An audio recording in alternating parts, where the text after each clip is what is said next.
Video is about rotated images.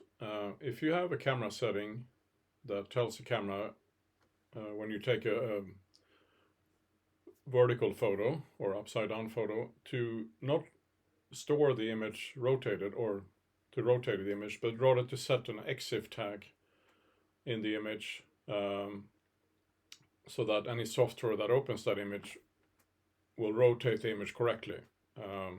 This is what happens here in Adobe Bridge. These images are actually rotated 90 or 180 degrees, but you can't see it. So it looks correct, but I don't recommend that camera setting because some software doesn't respect that EXIF tag. So I'll show you what happens. If we create a new album, and then we upload these 4 JPEGs, you can see already here that they are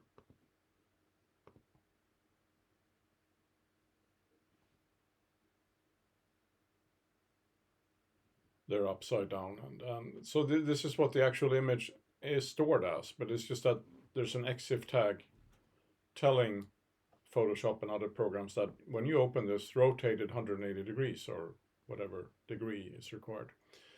So what I recommend to fix this is you select these images, you go into Tools, Photoshop Image Processor, don't resize, highest quality, save in same location, don't run any actions, include the ICC profile, click Run.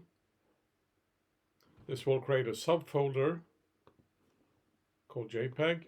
You can go in here, you can select these and you can overwrite. Apply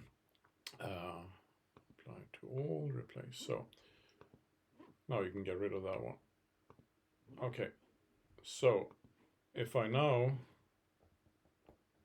close this one and create a new album,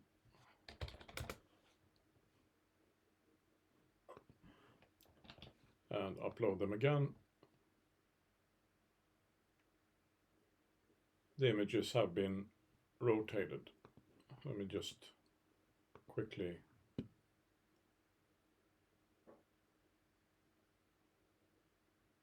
there, you see.